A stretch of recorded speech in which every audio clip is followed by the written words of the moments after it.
Going with Dignity, I think you will have seen in the last few weeks, particularly in Sydney, has become almost the topic of the day.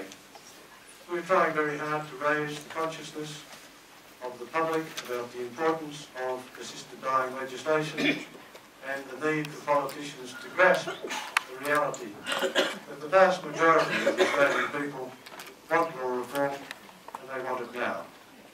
Our speakers today will cover a number of different aspects of law reform, and to manage all those proceedings I'm going to hand over to Professor Simon Chapman, a leading light against big tobacco, star of stage 2 in television, and Professor of Health at the University of Sydney.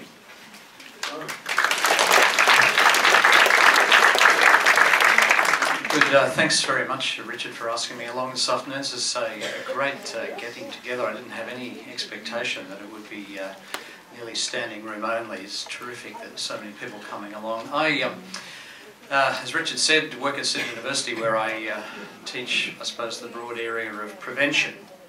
And the first thing I say to medical students when I get them in the lecture theatre in the first week is to put their hand up if they're going to die. And occasionally, you know, some don't put their hand up, but mostly they do.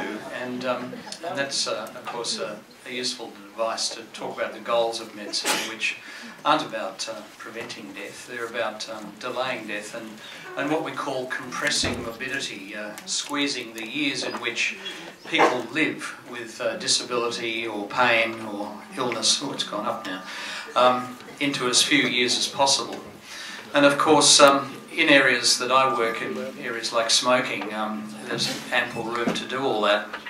But there comes a time when, of course, we're all going to die and we all want our death to be as good as possible, and literature is full of good accounts of death. We all have those conversations about how we hope to die. We all reflect on those who have been close to us and how they've died. My mother had a pretty horrible death, my father had a pretty good death, and we all hope that when the time comes for us that we can manage our own affairs as best as possible, that the state can look after those decisions for us and make them as easy as possible. In 1995 I put a book together called The Last Right, Australians Take Sides on the Right to Die.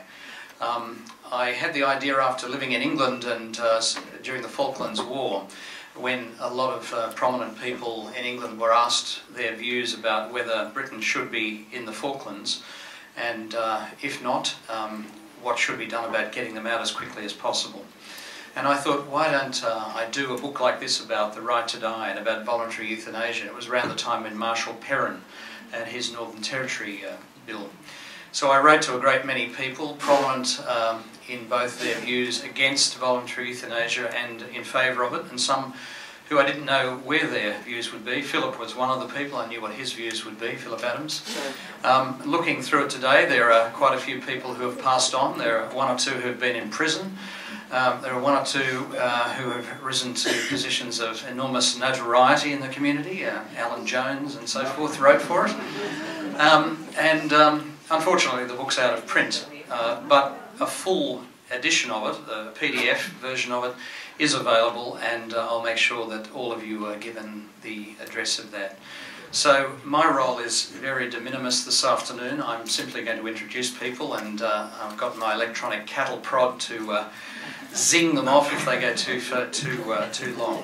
And so without further ado, I'd like to introduce you to our very first speaker, which is Gillian Mears. Now anyone who read the newspaper, the Sydney Morning Herald this morning, will know about Gillian's involvement in this issue. Gillian's a very well-known short story writer and novelist, and anyone who is familiar with her work will know that it's always been preoccupied by mortality and explored different ways to die. I told my wife I was doing this morning and I mentioned Gillian. She said, oh wow, you know, like very famous person.